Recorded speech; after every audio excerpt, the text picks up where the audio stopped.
All right, so welcome back to the Civil FE exam review. Today in this video, we are continuing our review in structural engineering, and we're going to be looking specifically at the design of reinforced concrete components.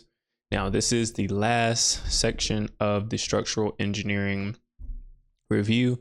So if you've missed any videos prior to subject H, which is design of reinforced concrete components, make sure you check out those videos. We literally go from A through H, and I go through a lot of the challenging and tough concepts that they are going to give you on your FE exam. All right, so let's look at number 1. I have some practice problems for you all, so let's check them out now.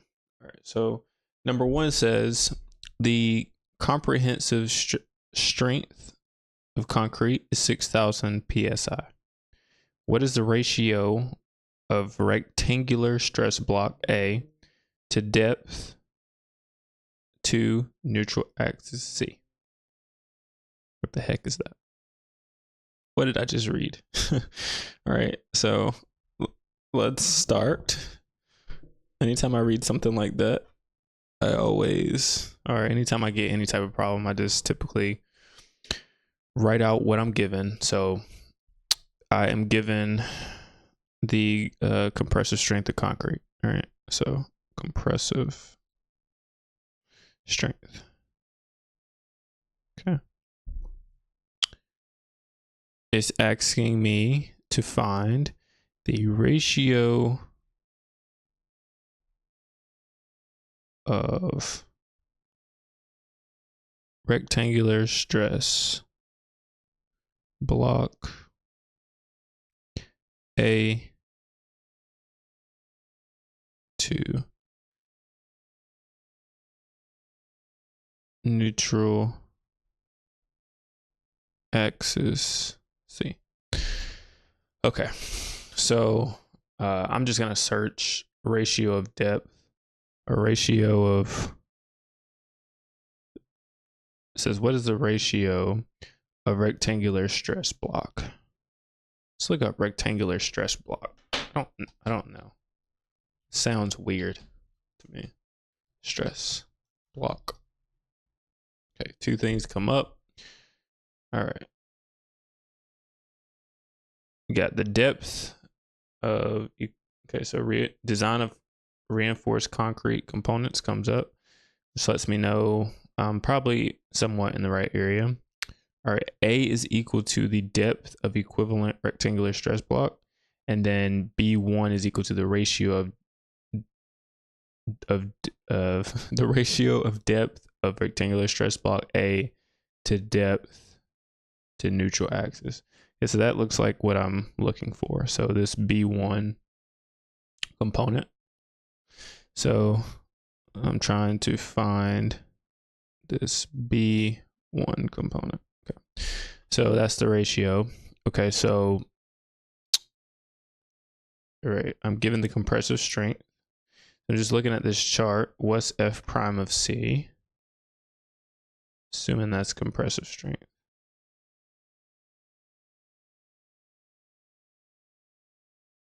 They're not gonna tell me what F prime of C is? Or did I miss it? Aha! Couldn't fool me. F prime of C is compressive strength of concrete in PSI. Okay, so they give us that. All right, so now, okay, so if I get if I have my rectangular stress, or if my concrete compressive strength of concrete is 6,000 psi, right?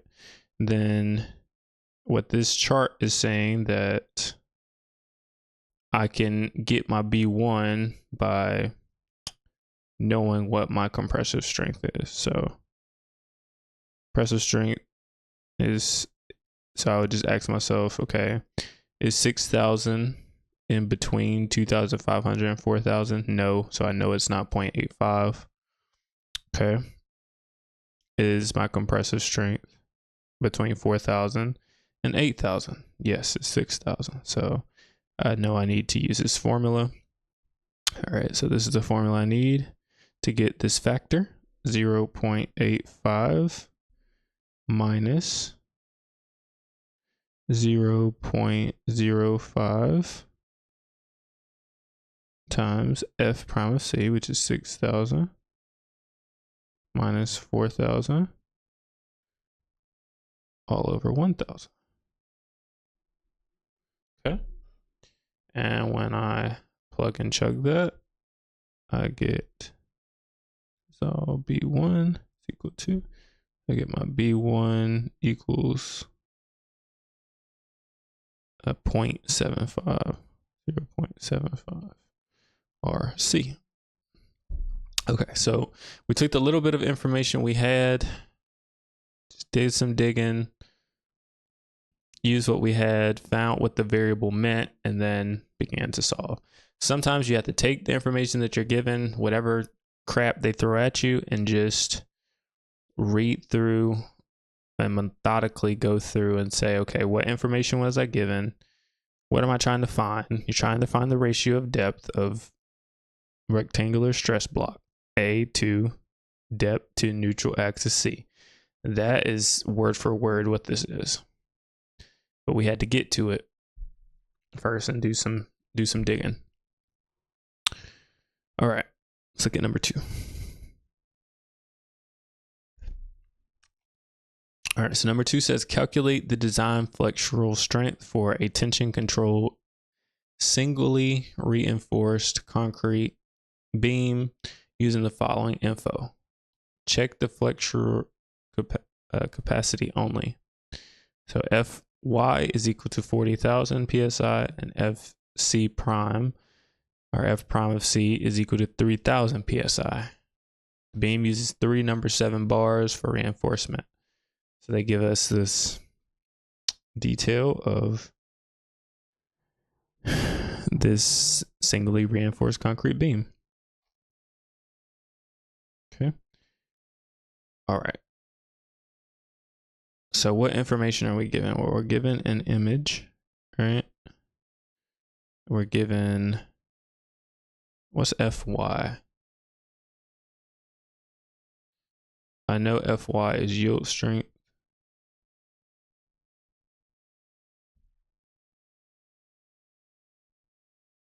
We're also given F prime of C, which is compressive strength concrete.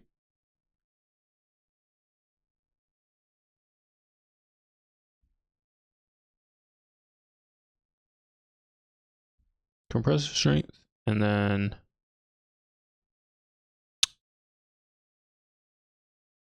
looks like we're given give us some dimensions of the beam.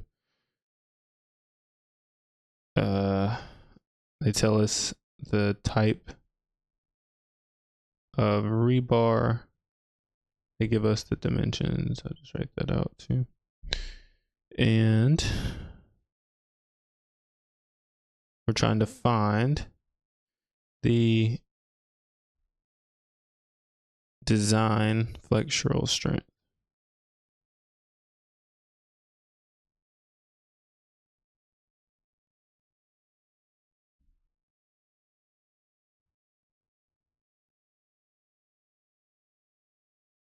Okay.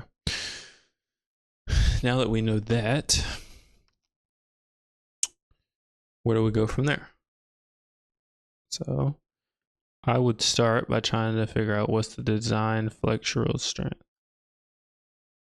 So I'm going to do a search, design flexural. Okay, design flexural strength. So is this the right design of reinforced concrete? So I'm in the concrete section, right?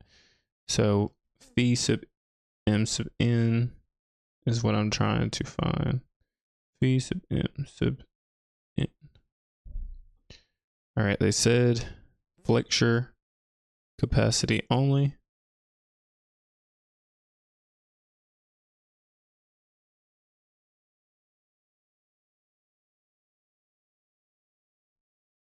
Okay. So as I'm going through, I see phi sub m sub n is greater than m sub u. So I'm assuming is ultimate design flexure. I don't know. All right, so I'm gonna keep scrolling. Ooh, this is something important. Looks like it's tension control, singly reinforced. Maybe I'll need that for phi. Yes. So tension control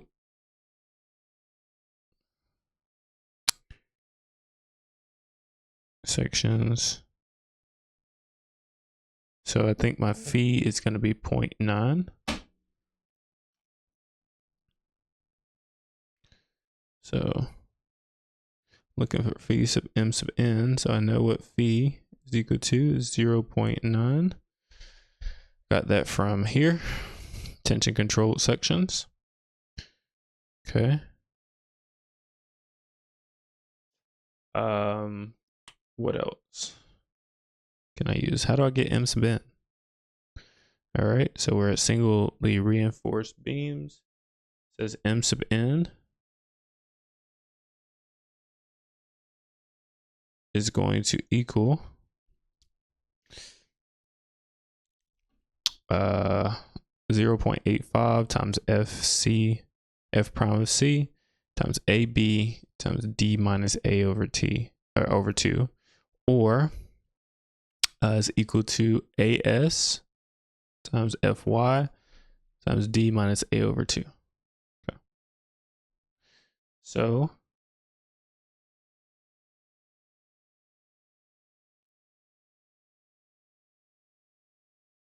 what are these variables, right? So I have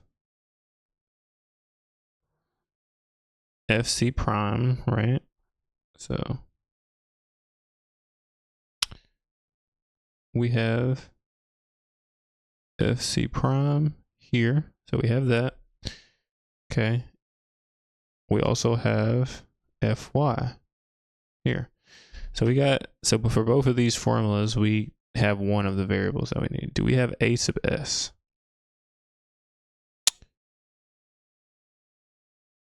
No.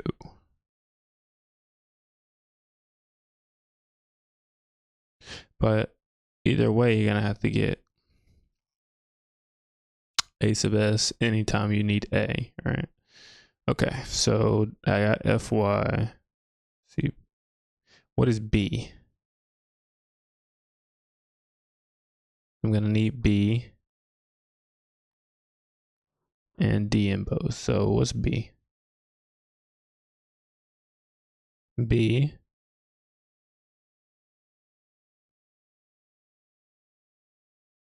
is the width of compression face of member. Okay. Do I have the width of this member? Yes. We have that here. So 6 inches is our width. So we have B.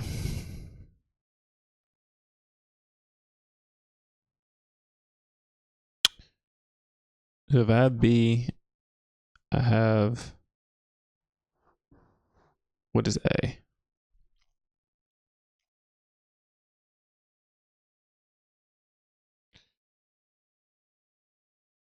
We don't know A. That's what we're trying to solve for. So we got, how do we get A sub S?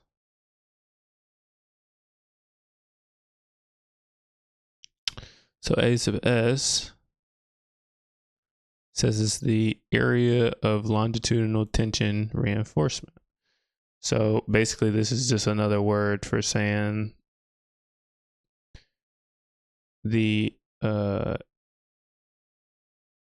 area of the reinforcement in the longitudinal direction. So we need the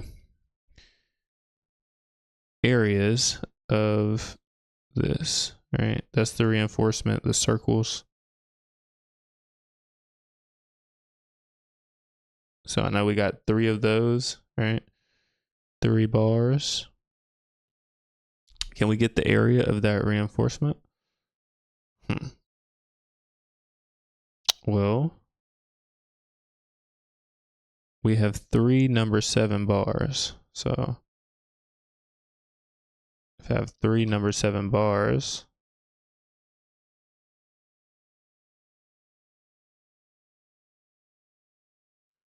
is there, in your handbook, there should be a chart for showing you the area of reinforcement bars. So we have, this is all roughly in the same section, right?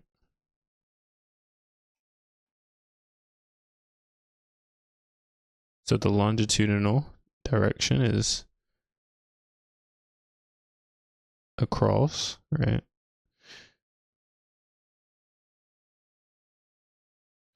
Okay, so we have 3 number 7 bars. So how do we get the area of them? So we look at the number 7 bars right here. How do we get the area? We do 3 times 0.60 inches squared to get our area. Right?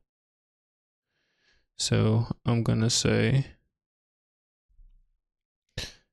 3 bars. So A sub S is equal to 3 bars. Let's try this again.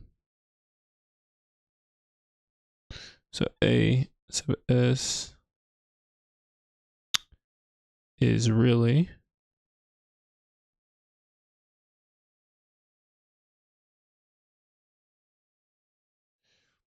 the area of your 3 bars, which are, in parentheses, number 7, right?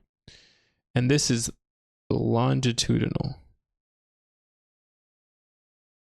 When you think of longitudinal, think of X direction. So this direction. Now, if we had another bar here, another bar here, another bar there, that would not be longitudinal, right? We'd be, you would be using, so A sub S is only 1 row of your reinforcement, right? If you were looking at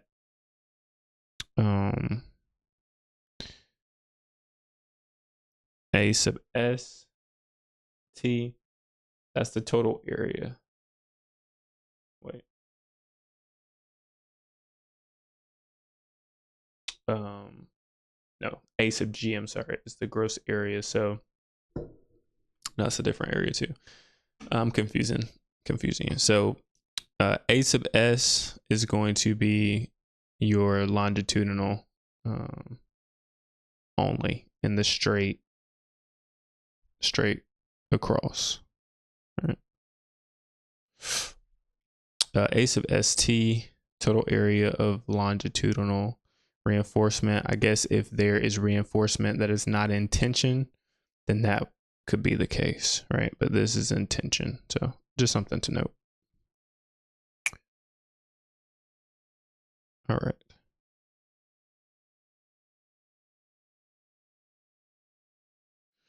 Okay, so let's continue. So we have A sub S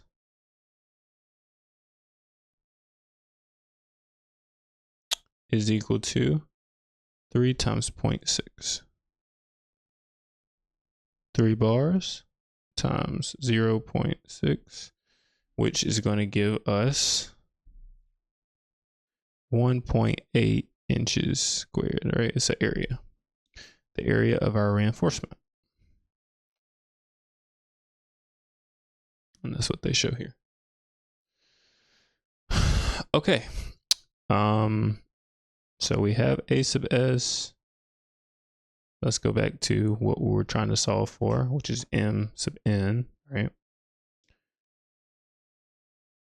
So we have a sub s, we have b, we have fy and fc prime, right? So now we can solve for a. So we have a, we can get a, we have b, we have fc prime. Can we, the only other thing is d. How do we get d? Well, d is the distance from the extreme compression fiber to centroid of longitudinal tension reinforcement. So the distance from the extreme compression, so not from the closest compression. So that's why they give us this this distance here, because they give us the distance from the top of the member that's being compressed all the way down to the centroid of the reinforcement, which is going to equal d. All right.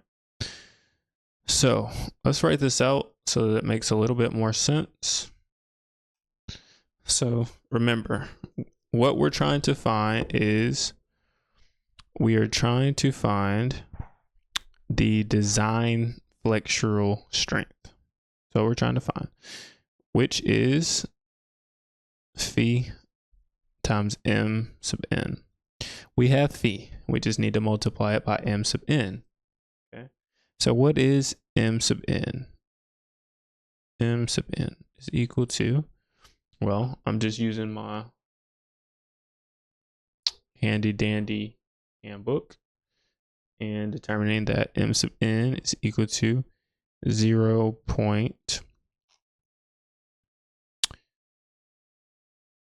Actually, no.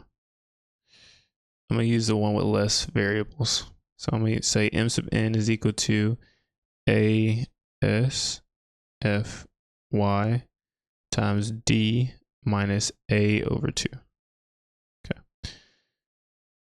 So in this case, when I write out my variables, I know that a sub s is equal to 1.8 meters squared, right?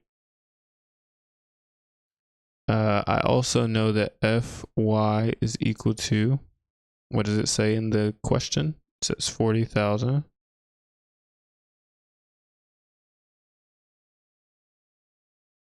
PSI, or pounds per square inch. All right. What is D? D is equal to 10 inches.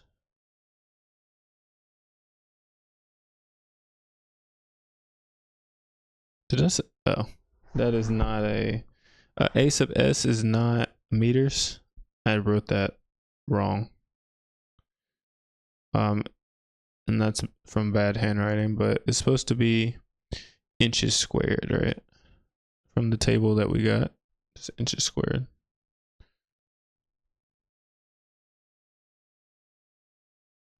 Cool. Everything's in. All right. So D is equal to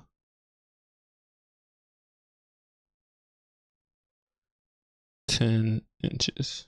Okay. Better handwriting. That way this makes more sense. All right. And then A is equal to question mark, all right? So how do I get A? A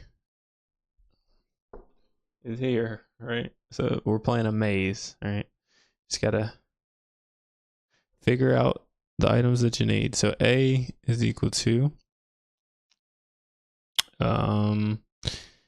AS times FY all over 0.85 FC prime times B. All right, so we already know some of this stuff. A is equal to AS, which is 1.8 inches squared, times FY, which is 40,000.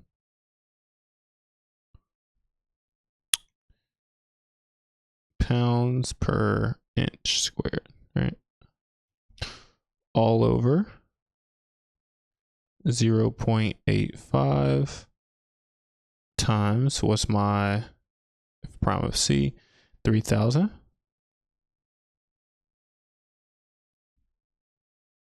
Pounds per inch squared.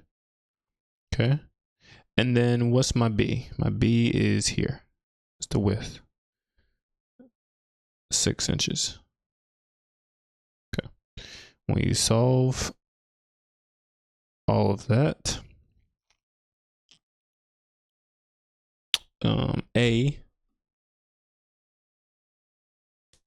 turns into 4.7 inches.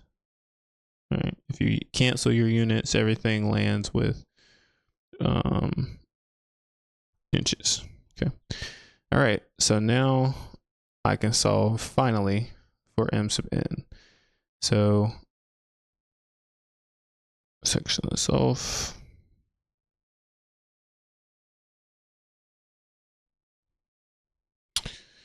So this is the equation that I now can use, right? And so I'll bring that down and I'll just say m sub n is equal to AS. What is AS? 1.8 inches squared. What is FY? 40,000. PSI, right? What is my D? D is 10 inches minus A over 2. What's A? We figure that out. 4.7 inches divided by 2. We get all that. M sub n is equal to, I get 550,800 inch pounds. Okay. But we're not done. We are trying to find phi sub m, phi times m sub n. So we know m sub n, we know phi, and so the design flexural strength is equal to phi sub m sub n. So phi times m sub n, which equals to 0.9. We knew that, times my 550,800 inch dash pounds. And I am left with that equaling, bring it up here, 495,720 inch pounds.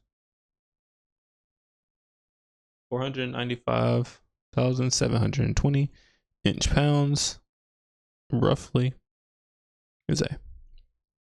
A lot of work there, but you need to be able to put the pieces together from the information that they give you to determining the visuals, what they're asking for. Hopefully I went through this slow and broke it down piece by piece to get us to our final answer, which was determining the design flexural strength. Okay. Let us look at number 2 or number 3. Okay. So number 3 says, for a concrete beam, no stirrups are required. Which of the following statements are true? Right. So what information are we given? Well, we're given that you're using a concrete beam, right?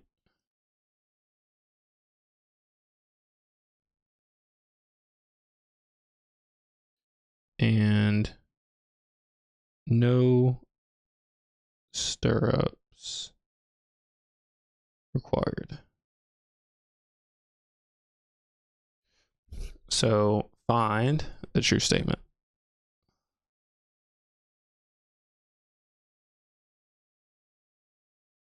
Okay. So how do I get or know my true statement? Okay. So it says the factor shear force is less than the nominal shear strength provided by the concrete. Okay. So let's look up stirrups. I don't know. I do not know stirrups.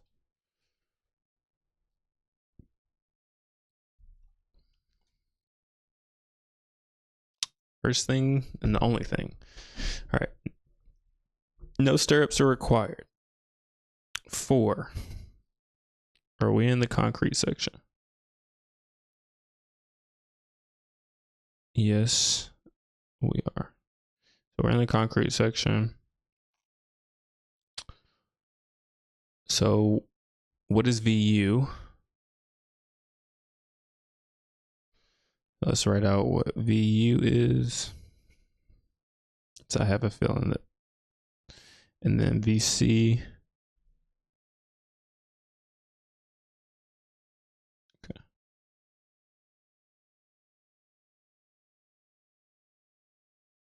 All right, so VU is the factored shear force. And VC is the nominal shear strength.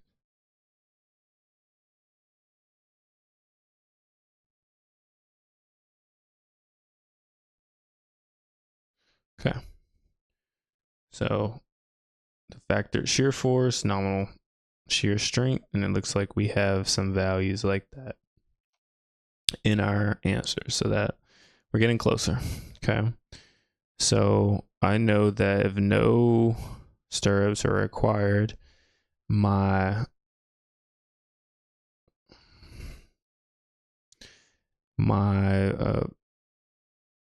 VU must be less than or equal to phi VC over 2.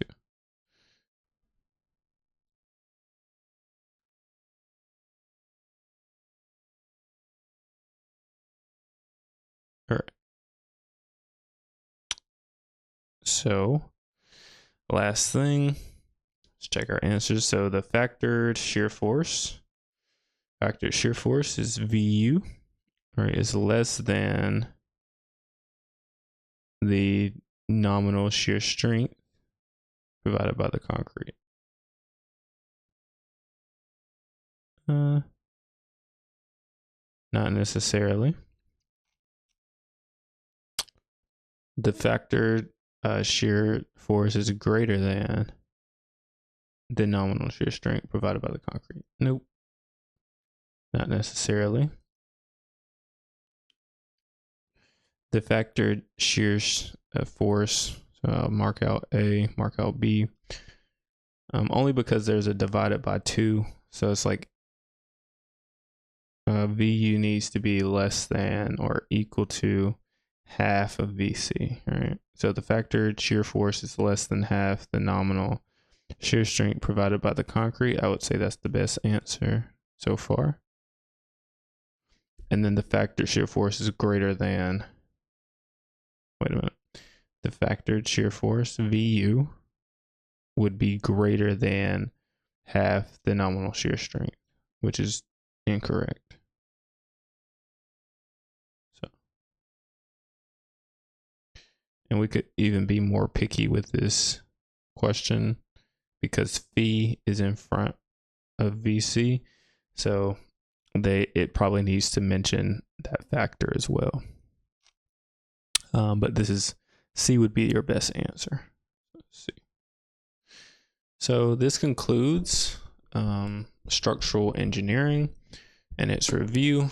Hopefully the things that I went over were pretty clear. A lot of information, a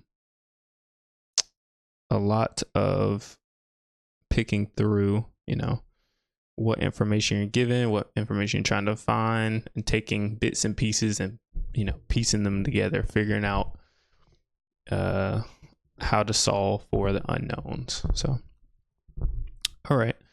So in the next section, we're going to be looking at geotech. So I will see you in the next video.